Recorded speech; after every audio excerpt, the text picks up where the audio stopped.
오늘 어린이 주일인데 우리 예수님이 어린이들을 축복하시는 말씀이죠. 전체적인 그 배경이 어른들이 예수님이 유대에 있을 때 기도를 받게 하시려고 아이들을 데리고 이제 어른들이 예수님께 왔습니다. 근데 제자들이 꾸짖게 되죠. 왜 애들을 데리고 오느냐? 애들은 시끄럽고 또 여러 가지로 뭐 가만히 있질 않고 지극히 정상적인 모습이죠.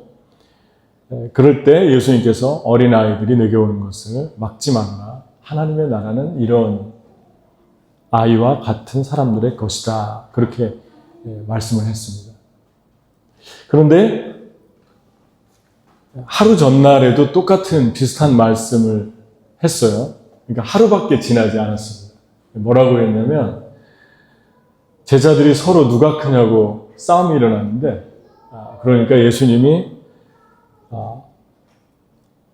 뭐라고 말씀하시냐면 너희가 변화되어 어린아이들과 같이 되지 않으면 결단코 천국에 들어갈 수 없다.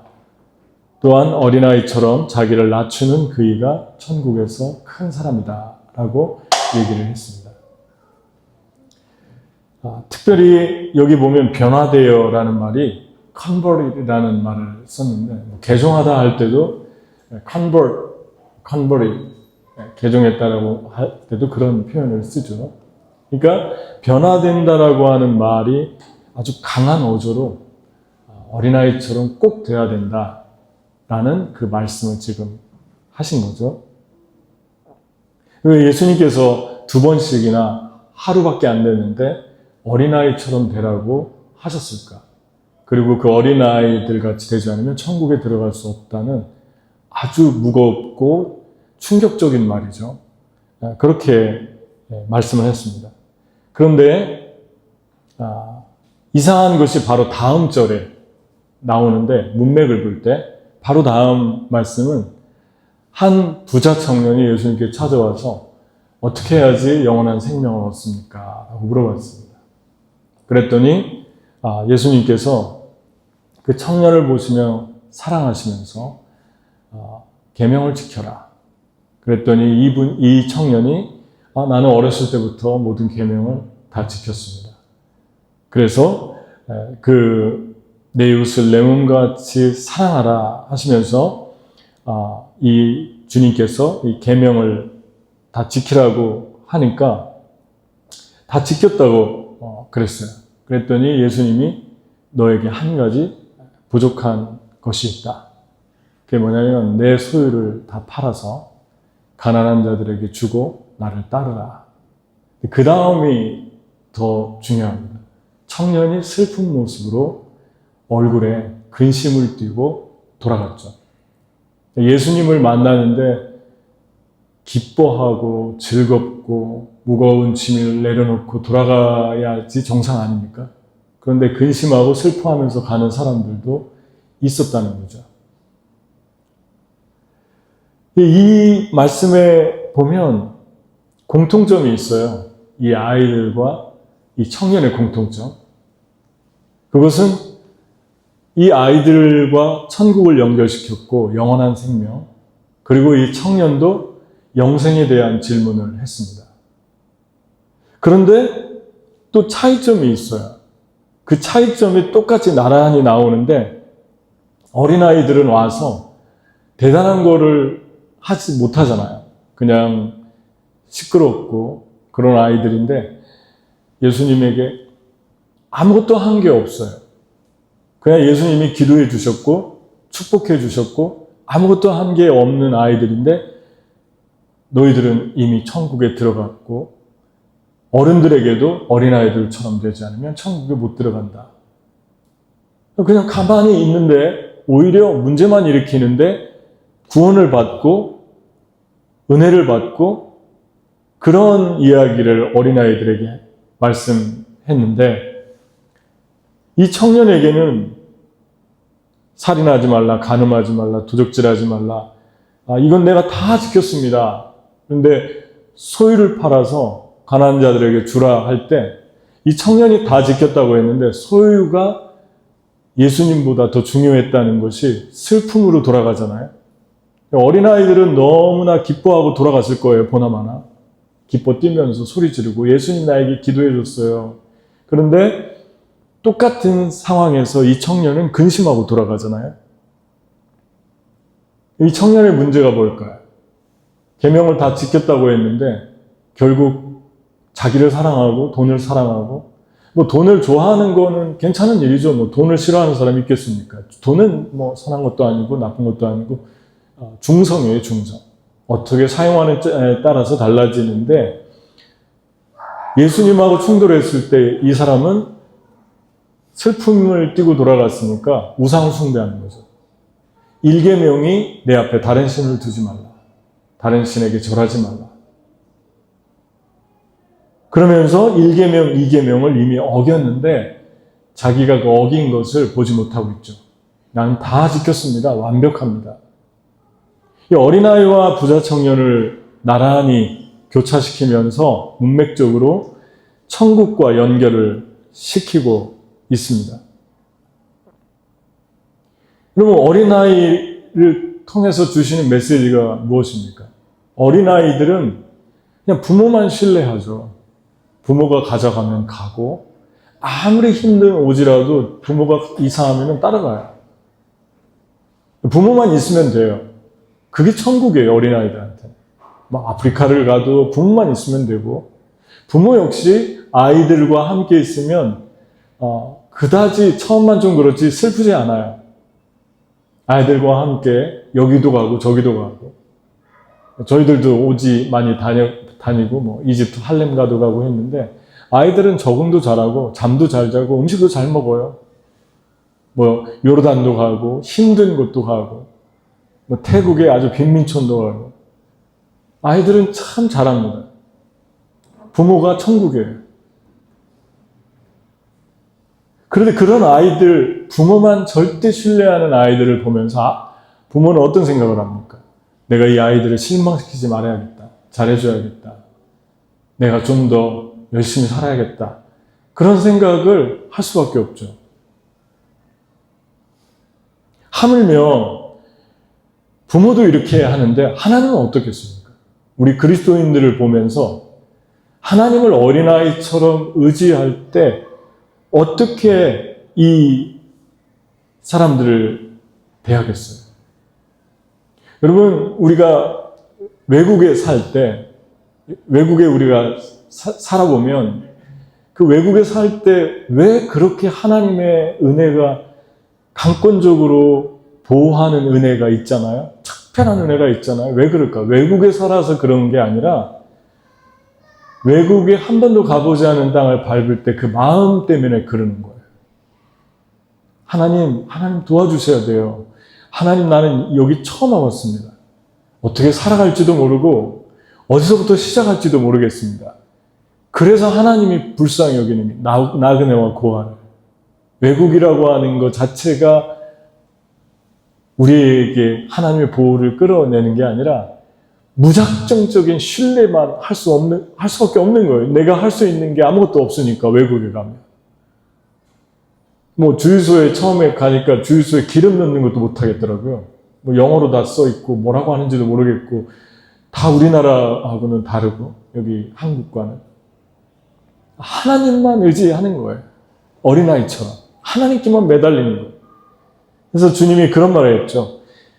여호와께서 대답하신다. 어떻게 여자가 젖먹는 자식을 잊을 수 있으며 자기가 낳은 아들을 불쌍히 여기지 않을 수 있겠느냐.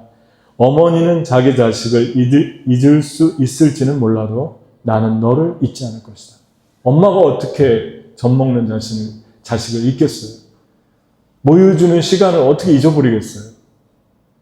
하물며 어머니는 혹 인간이기 때문에 피곤하거나 지쳐서 잘 수도 있죠. 잊어버릴 수 있지만 나는 너희를 잊지 않겠다. 그래서 이 어린아이들에게 하신 말씀이 이 아이들처럼 낮추지 않으면 너희들 천국에서 결코 클 수 없다.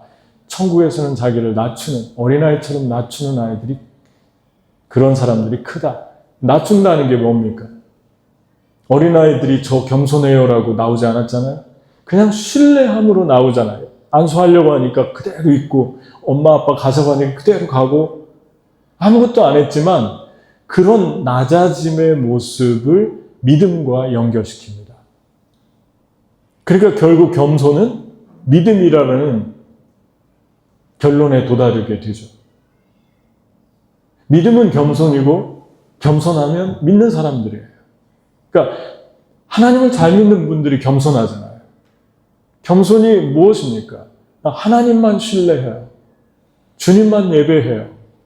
주님만 신뢰해요. 그게 겸손 아닙니까? 믿음이 겸손입니다. 너희가 변화되어 돌이켜, convert. 만일 너희 자신이 변화되면, 어린아이 같이 되면 그 사람이 겸손한 사람이고 세상에서 제일 큰 사람이다. 어린아이들의 신뢰를 잘 보여주는 글을 하나 읽은 적이 있는데, 저는 브레넌 매닝이라는 작가를 참 좋아했는데, 브레넌 매닝은 캐톨릭 수사였다가 나중에 정말 주님 사랑을 만나고 거기서 나와서 신부였죠. 그리고 결혼도 하고, 그리고 복음주의자로 예수님의 십자가를 전하면서 살아가게 됩니다. 그런데 그분이 책에 한 선교사님의 이야기를 썼어요. 뭐라고 썼냐면은, 한 선교사님이 친구 집에 가서 휴가를 보내고 있는데, 그 친구 집에 이제 잔디밭이 있고 거기에 보트 창고가 있는 데였는데, 잔디밭이 있는데 4살, 7살, 12살짜리 자녀 3명이 놀고 있었어요. 애기들을 잘 봐라, 큰애들한테 부탁했는데 애기를 잘 보라고. 근데 갑자기 12살 먹은 아이가 소리를 비명을 지르는 거예요. 그래서 보니까 벌써 아이는 물속에 빠졌어요.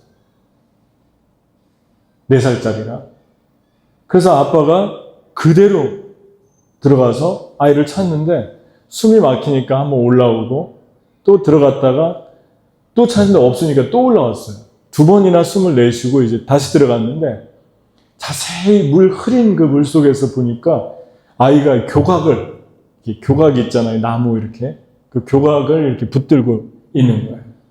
그리고 걔를 꺼내가지고 내가 나와서 정신을 차리게 한 다음에 그 아래에서 아빠가 물었어요. 빌리야, 너 저 아래에서 뭐 하고 있었니? 그러니까 아이가 대답하기를 아빠만 기다리고 있었어.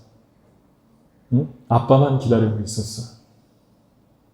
이 말 한마디에 이 아이와 평상시 아빠와의 신뢰의 관계, 수용의 관계가 다 들어있잖아요.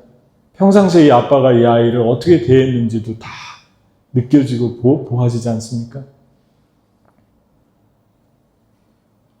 왜 우리 주님이 그 미숙하고, 어린아이들도 시기하고 질투하고, 어린아이들이 어떨 때 보면 더 잔인하죠. 왕따도 잘 시키고. 그런데 여기서 말한 어린아이들을 예수님이 칭찬하고 높이는 그 특성은 아빠만 기다리고 있었어요. 우리가 이 땅을 떠나서 다른 땅에 가서 살아도, 나그네로 평생을 살아도 왜 그토록 하나님께서 특별한 은혜로 보호하십니까? 어린아이가 되는 거예요. 하나님 도와주세요. 그럼 천사가 날라오고 도울 사람이 날라오죠. 그리고 놀라운 하나님의 사랑을 거기서 경험하고, 그 경험들은 정말 놀랍죠. 우리를 얼마나 단단하게 하고 성숙시키는지, 새로운 사람으로 우리를 만들어가는지. 어린아이를, 예수님을 신뢰하는 어린아이의 믿음이 구체적으로 무엇일까? 날마다 문 곁에 서는 것이죠. 잠언서 8장에 보면 지혜라는 말을 처음부터 끝까지 계속 사용하고 있는데요. 그 지혜를 의인법을 사용했어요. 그러니까 지혜가 사람인데 그 사람을 지혜라고 표현했습니다. 그 지혜는 자세히 보면 예수님이라는 걸 금방 알 수 있어요. 8장을 잠언서를 읽어보면. 근데 그 말씀 중에 날마다 나의 문을 지켜보며 내 문설주 곁에 지키고 서서 내 말을 듣는 사람은 복이 있다. 문이 2개가 나와요. 그냥 지나치지 않는다면. 하나는 문설주고, at the gate of post of my door. 네. 그렇게 말씀하고 있어요. 그러니까 그것을 문설주라고 하고 그 두 번째는 그냥 문으로 나와 있습니다. 그냥 문에서는 watching하고 있고 문설주 앞에서는 waiting, 기다리고 있다고 영어 성경에 표현되어 있죠. 그러니까 동사가 달라요. watching하고 waiting하는 걸로 두 개가 나옵니다. 근데 여기에서 보면 믿음이 무엇인가? 문설주에서 기다리는 거예요. 첫 번째. 문설주는 한번 얘기했죠. 사진 있습니까? 제가 보내드렸는데 깜빡했어요? 네, 잘했어요. 참 잘했어요. 우리 치근이 어린이 참 잘했어요. 이게 조금 중요하긴 한데요. 그 핸드폰 제가 가지고 있습니다. 미안한데 제 핸드폰이 있나요? 예, 잠깐만. 핸드폰. 예. 이게 조금 중요한 거라.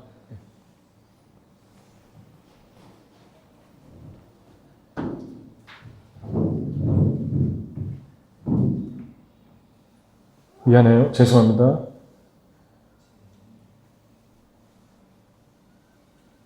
예, 요거예요. 요 장면인데, 전에도 한번 보여드렸는데, 이게 문설주예요. 6월절 날 보면, 문설주라는 게 이게 프레임이에요, 프레임.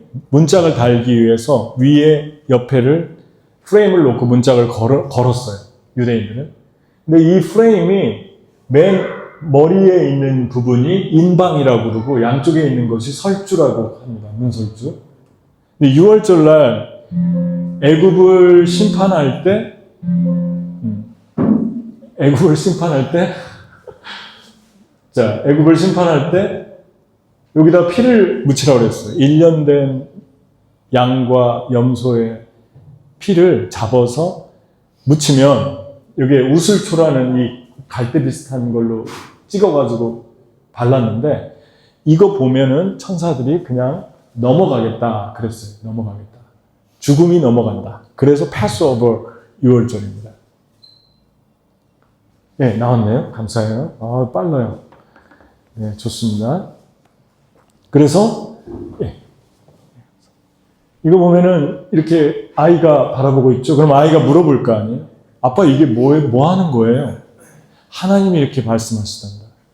1월 10일 날 양이나 염소 1년 된 새끼를 잡아서 집에 놔야죠. 1월 14일 날 잡으니까 1월 10일 날 동안 4일 동안 이 양이 기다리고 있는데 그 양의 눈빛과 아이가 마주치면서 뭐 먹을 것도 주고 이렇게 우유도 주고 했을 거 아니에요? 얼마나 이쁩니까, 양이. 1년 된 양이.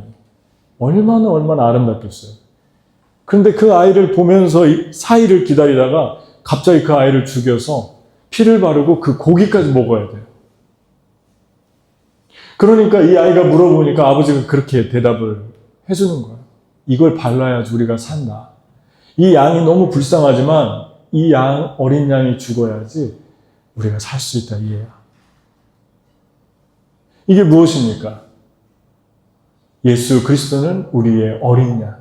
요한계시록에 보면 우리의 어린 양 되신 예수 그리스도는 영광과 존귀와 감사와 찬양을 세세 무궁토록 받으시기에 합당하시도다. 아멘. 예수 그리스도 앞에서 그분의 피를 붙들고 기다리라는 거예요.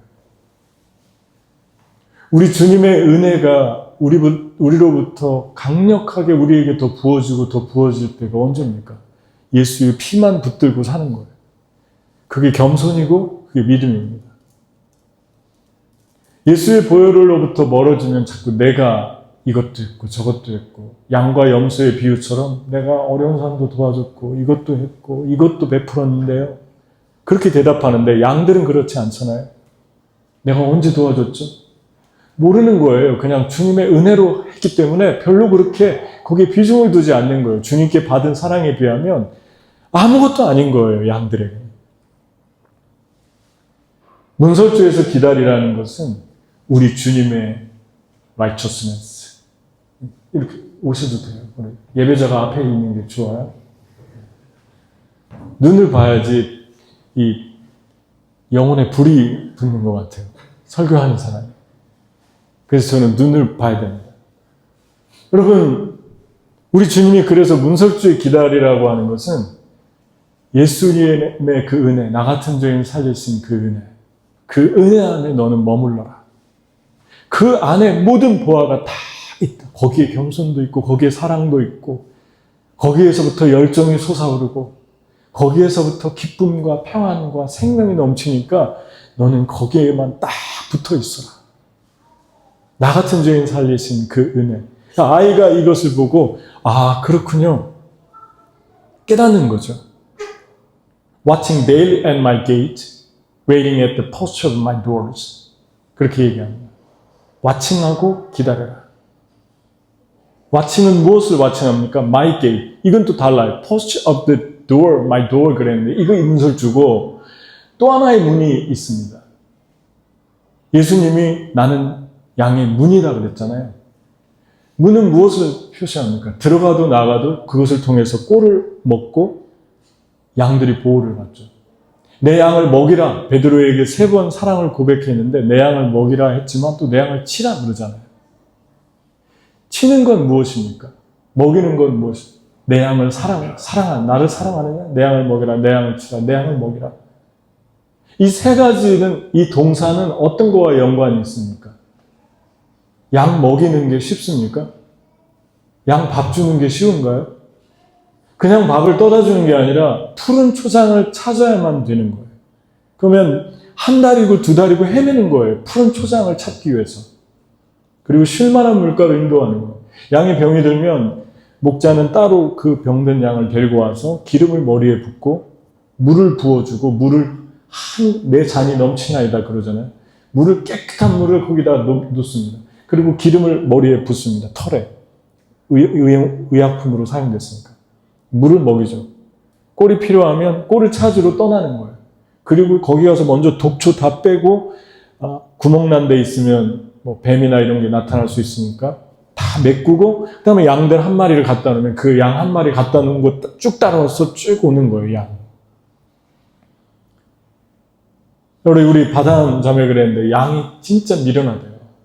그래서 염소를 둔다고 그랬잖아요. 염소를 두는 거예요. 양이 너무 착해서 미련하대요. 양들만 두면은 죽고 위험하니까 염소를 따라간대요. 결국은 염소는 자기 이익을 위해서 챙기는데 결국 양들을 이롭게 하는 역할을 하는 거예요. 계속해서. 어쨌든 이런 양들을 위해서 먹이고 치는 게, 특히 어린 양을 먹이는 게 무엇을 말합니까? 영광을 말합니까? 책임을 말합니까? 책임을 말하는 거예요. 우리 예수님이 그랬잖아요. 나는 양의 문이다. 양의 문이다라고 하는 말은 전에도 얘기했지만 양들을 한 광야에는 집이 없으니까 울타리를 쳐놓고 문에 그냥 목자가 누워서 자는 거예요. 그러면 양들이 목자를 밟고 문으로 들어가고 나가고 그럽니다. 양들은 수백 마리가 돼도 목자는 다 안 돼요. 1마리 1마리. 그 이름을 다 알고. 보니까 몽골에서는 양에다가 이렇게 번호를 붙여놨어요. 목에 이렇게 걸어줘요. 이렇게 네임표를 걸어줘요. 몇 번, 1번, 2번, 3번 이렇게 쭉 걸어줘요. 수백 마리가 있어도. 여기서 문이다라고 하는 말은 주님이 책임진다는 거예요. 그거는 부담스러운 것입니다. 거기서 기다리라고 하십니다. 여러분, 우리 주님께서 내가 너를 만나줄 텐데 나는 네가 양을 돌보는 책임 가운데 영혼을 돌보고 한 영혼을 섬기고 그 부담감을 네가 짊어지면서 살아가는 그 양의 책임, 그 문에서 기다릴 때 나는 너를 거기서 만날 것이다. 주님이 말씀합니다. Waiting at the post of my doors, watching daily at my gate. watching daily, 매일 지켜봐라. 지켜보고 있는 거예요, 문에서. 어떤 양이 들어가나 나가나. 이게 예수님이에요. 오늘날 우리는 주님을 따르면서 가끔 보면 영광만을 받고 책임은 지지 않으려고 하는 사람들을 가끔 만나게 됩니다.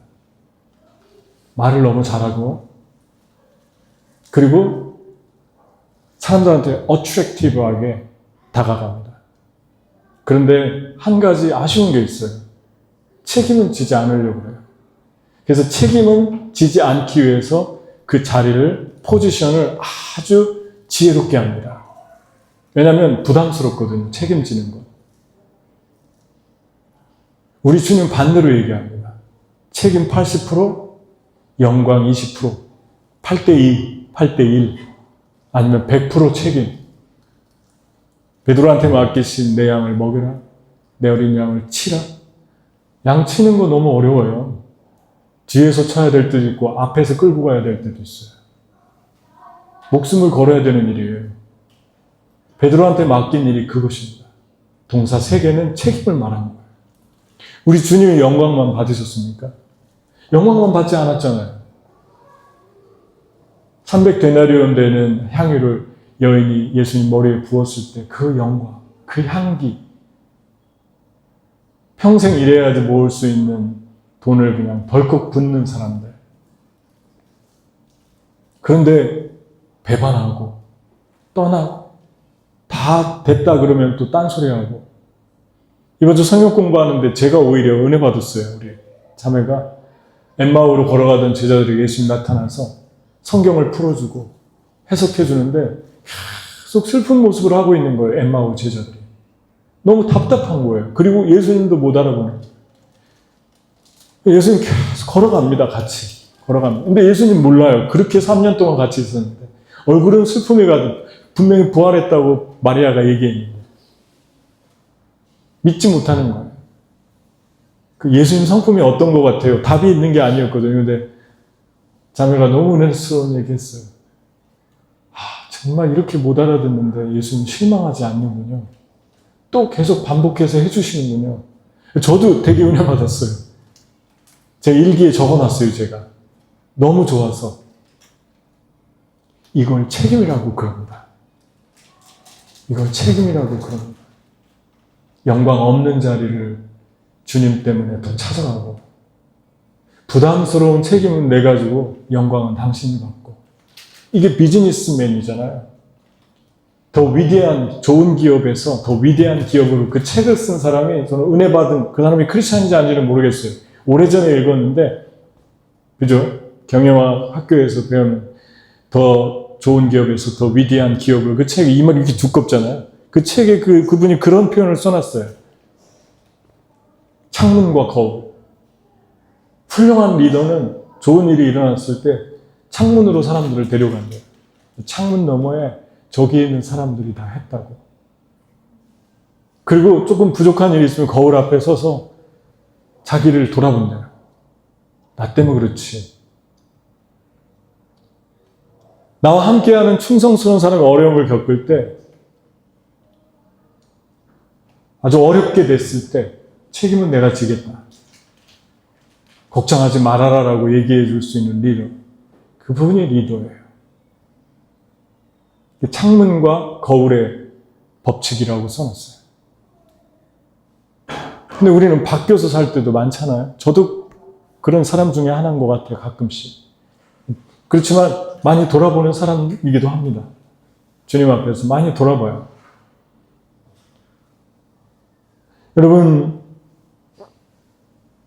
여러분은 책임을 다하고 있습니까? 누가 리더입니까? 주님이 누구에게 리더십을 부여합니까?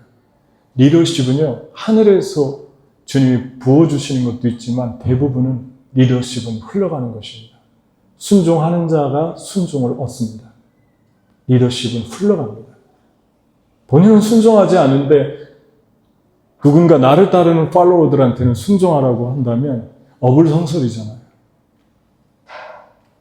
그래서 권위는 권위자를 통해서 모세에서 여호수아로 흘러갑니다. 엘리야를 통해서 엘리사로 흘러가게 주님이 그렇게 해놨어요. 여러분, 그것이 무엇입니까? 책임을 지는 삶입니다. 근데 놀라운 것은 국가, 사회, 가정, 집, 교회에서 의외로 영광은 받고 책임지지 않으려고 하는 포지션으로 들어가는 그러한 분들이 적지 않게 있는 것 같아요. 특히 교회에도 있는 것 같고.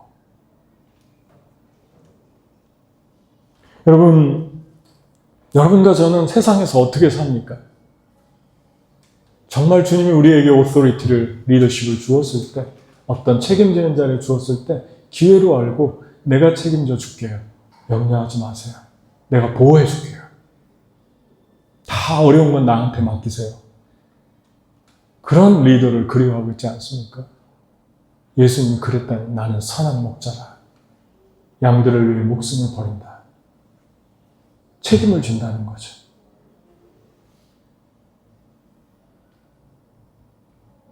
그래서 책임을 지는 분들은 말이 번지름하지 않아요. 하지만 행동이 있습니다. 여러분 누구를 볼 때 무엇을 먼저 봅니까? 행동부터 보잖아요.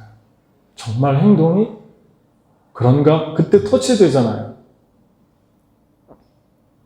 근데 놀라운 은혜는 주님 말씀하면 waiting at the post of the door, my doors and watching daily at my gate. 복수예요. gate 복수예요. doors 복수예요. 네가 그 문을 지켜보면서 살아간다면, 네가 책임을 기꺼이 나를 위해서 책임지는 삶을, 희생하는 삶을 산다면, 그 제자들을 포기하지 않았던 것처럼 맨날 원점으로 돌아가고 딴소리하고 물으면은 딴소리하고 성경도 가르쳐줬는데 금방 잊어버리고,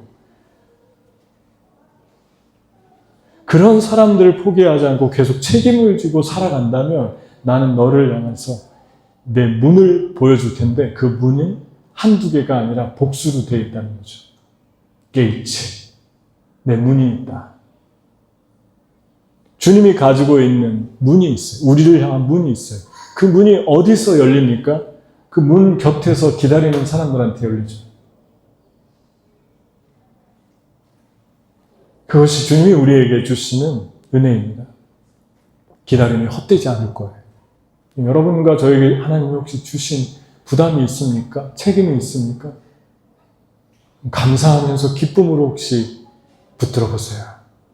하나님 어떻게 내 삶에 일하시는가? 사랑, 두 번째는 어린아이들의 믿음은 날마다 문 곁에 서는 것이고, 두 번째는 마지막으로 사랑을 행동합니다. 아이들이 순종하잖아요. 부모가 얘들아 같이 가자 그러니까 같이 갑니다. 그리고 안수를 받습니다.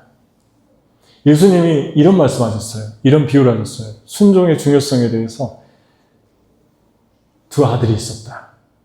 첫째 아들과 둘째 아들인데 우리나라 성경이 이건 번역이 잘못됐어요. 헬라어 원본과 킹제임스 버전과 NIV를 보면 둘째 아들이 순종했다고 하는데 첫째 아들이 순종한 아들로 나와요. 바뀌었어요. 왜 그런지 모르겠어요. 바뀌었어요. 근데 그냥 원본대로 하겠습니다. 첫째 아들에게 포도원에 가서 일 좀 해, 밭에 가서 일 좀 해라 하니까 싫어요 그랬어요. 근데 후에 뉘우치고 컨버리 바뀌었다는 말이죠. 체인지. 그리고 가서 일했다. 둘째 아들에게 일 좀 해라 그러니까 네 가겠습니다 하고 말만 하고 안 갔어요. 이 둘 중에 누가 순종했느냐 물어봅니다. 첫째가 했습니다. 그때 우리 주님이 말씀합니다. 순종하지 않는 종교 지도자들에게 말씀합니다. 요한이 의의 도로 너에게 왔거늘 너희는 저를 믿지 아니하였을 때 세리와 창기는 믿었으며 너희는 이것을 보고도 종시 뉘우쳐 믿지 아니하였도다. 믿는 것과 이 예화를 말씀하시고 이 말씀을 한 거예요. 믿음을 얘기하기 위해서 이 말씀을 한 거예요. 순종이 주제가 아니라 믿음이 주제예요. 순종하는 사람을 믿는 사람이라고 표현합니다. 그러니까 여러분, 우리 주님께서 여러분과 저에게 순종하는 삶을 살고 있다면 너는 믿는 사람이다라고 말씀하시는 거예요. 우리는 어떤 쪽에 속합니까? 이 순종의 중요성에 대해서 믿음과 연결되어 있다고 말씀하는 거죠. 한 사람 더 얘기해보죠. 구레네 사람 시몬이 있는데 주님이 35kg에서 57kg 되는 무게의 십자가를 지고 올라가는데 너무 많이 맞고 거의 죽게 됐던 것 같아요. 그래서 가다가 자꾸 쓰러지니까 로마 군병들이 상태를 보고 리비아, 구레네는 지금 리비아예요. 리비아에서 온 그 청년 하나를 만나가지고 억지로 그랬어요. Forced him. They forced him 그랬어요. 억지로 십자가를 짊어지게 했어요. 이 청년은 뭐 그랬겠죠. 아유, 오늘 너무 재수없게 걸렸네. 그리고 지고 갑니다. 내가 왜 여기를 하필이면 이 시간에 지나갔지? 짊어지고 갔어요. 그렇지만 예수님은 그 시간에 조금 숨을 돌릴 수 있었겠죠.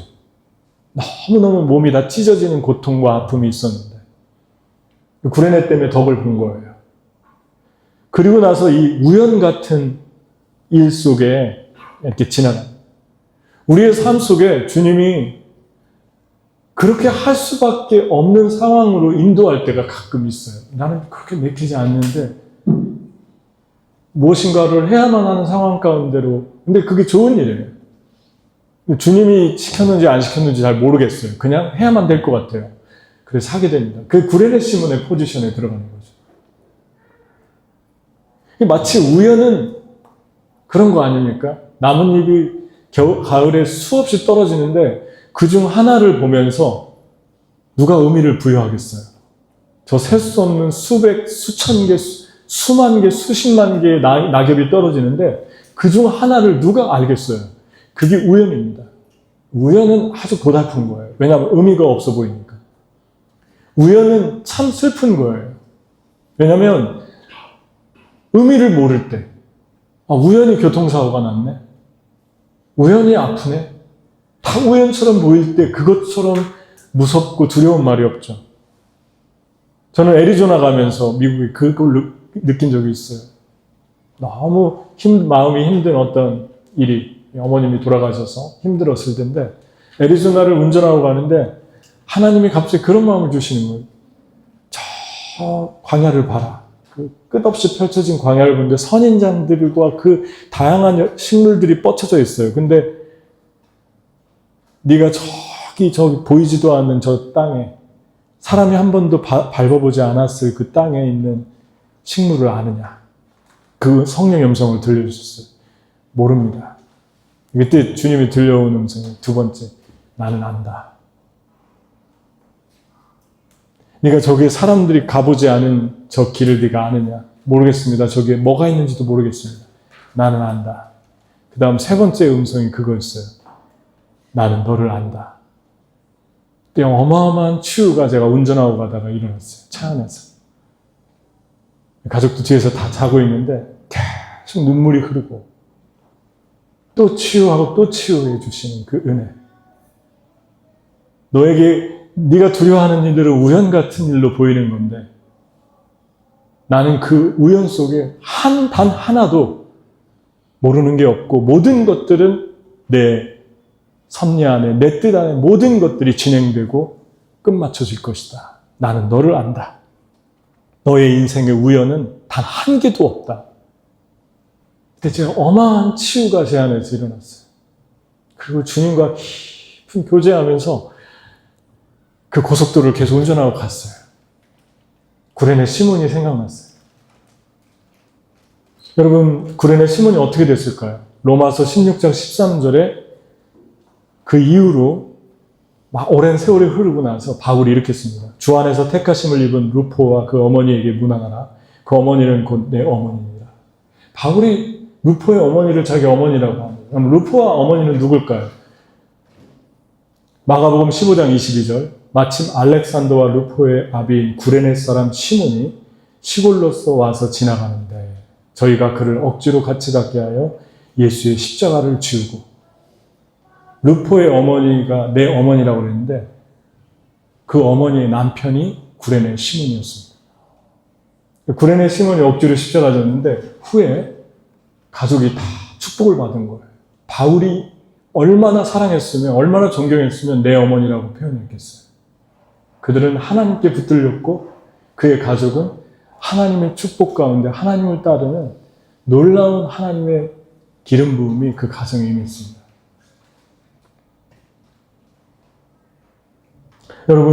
여러분과 저의 삶에 이럴 때가 있죠. 기뻐해야 되는데 알아요. 근데 잘 안 돼요. 사랑해야 되는데 마음이 자꾸 요즘 강팍해져요. 아무런 이유도 없이 사람이 미워져요. 사랑해야 되는데, 용서해야 되는데, 긍휼히 여겨야 되는데 보면은 다 싫고 다 짜증나고 다 밉고 다 섭섭해요. 그럴 때면은 어떤 이유가 몇 가지가 있을 거예요. 자기만 괜히 희생하는 것 같고 나만 괜히 어려움을 겪는데 다른 사람은 다 부담 없이 사는 것 같아요. 혼자만 다 짊어지고 가는 것 같아요. 그때 누가 또 얄미운 얘기하면 더 기름을 붓죠. 우리 마음속에서 정말 나는 너무 그때는 하나님에게도 섭섭해지죠. 사랑해야 되는데 사랑도 안 되고 미움이 자꾸 일어나고 강팍해지면 기도해야 되는 거 아는데 안 되는 거예요. 기도도 안 되고 하도 싫어요. 예배도 드리고 싫고 그럴 때가 있지 않습니까? 그때 주님께서 억지로 여러분과 저를 살리기 위해서 예수님 같은 사람을 보내십니다. 네가 그 사람의 짐을 좀 나눠줘라. 그리고 사랑해줘라. 그리고 함께 있어줘라. 그리고 손을 잡아줘라. 그리고 얘기해줘라. 관심을 가져줘라. 그때 누가 삽니까? 내가 살잖아요. 갑자기 영혼에 눈물이 맺히고 그리고 그 영혼을 위해서 울다 보면 옆에 사람, 뒤에 사람, 앞에 사람, 멀리 있는 사람들을 위해서도 울게 되고 그러면서 우리의 영혼이 다시 리뉴됩니다. 다시 다 새롭게 리셋됩니다. 그게 주님이 우리를 살리는 방법이에요. 억지로 주님이 붙여주시는. 분별하려면 행동을 보십시오. 말이 아닌, 영광이 아닌 책임을 보십시오. 내가 얼마나 성숙해졌나를 보려면 영광을 받으려고 하는 자리보다 책임을 지려고 하는 자리를 더 사모하는가. 그걸 보십시오. 한 사람을 분별하고 싶거든 영광인가 책임인가. 저분은 책임에 대해서 마음이 있는가 보십시오. 우리 주님이 여러분에게 불현듯 보내준 그 한 사람이 있다면 사랑해 주십시오. 그리고 긍휼히 여겨 주십시오. 그때 우리의 영혼이 구레네 예비한 축복. 사실 구레네는 우연이 아니라 하나님의 철저한 계획 속에 그 자리로 갔던 거예요. 그런데 그것이 억지도라고 하는 것, 단어를 사용하셨습니다. 그러니까 의지적으로 힘들어도 해야 될 때가 있다는 거예요. 하기 좋은 것만 하는 게 아니라 하기 싫어도 순종은 거기에서 나옵니다. 처음에 가기 싫어요 그러면 다 싫은 거예요. 사람들. 이 사람도 싫고 저 사람도 귀찮은 거예요. 근데 간 사람을 높이 평가합니다. 말만 하고 안 한 사람 말고요. 말씀을 마치겠습니다. 실제 이야기도 있었던 일인데 2층 집에 불이 났어요. 부모와 아이들이 서둘러서 빠져나오다가 2층에 아이를 놓고 왔어요. 어린 아이를 놓고 왔어요. 그리고 나와서 보니까 없어요. 그래서 아빠가 미친 듯이 아이가 울어대는데 그 아이가 이렇게 2층에 있습니다. 뛰어내리라고 거기서. 아빠가 받겠다고. 소리쳤어요. 아빠가 받을 테니까 뛰어내려라. 그랬더니 아빠가 보이지 않아요. 아빠가 보이지 않아요. 그때 아빠가 한마디 합니다. 나는 보인다. 나는 네가 보인다. 나는 너를 안다. 뛰어내려라. 뛰어내려라. 이 아이는 결정해야 돼요. 이 도전 앞에 뛰어내릴 것인가 말 것인가. 이게 어린아이의 믿음입니다. 아빠를 신뢰할 때 뛰어내리겠죠. 적용 2가지 한번 해볼까요? 하나님이 여러분으로부터 그리워하는 믿음은 무엇입니까? 한번 생각해 보세요. 지난주 마지막 적용을 했죠. 하나님께 물으며 삽시다. 한 주간 동안 좀 물어봅시다. 다윗처럼. 저도 한 주간 동안 물어봤어요. 하나님 수련회 가서 어떻게 할까요? 하나님 수련회 가서 어떻게 할까요? 뭘 할까요? 첫날도 둘째 날도 아무것도 모르겠어요. 셋째 날도 모르겠어요. 근데 시간이 지났는데 하나님이 하나 둘씩 떠오르게 해줍니다. 그리고 그걸 하고 오는 거예요.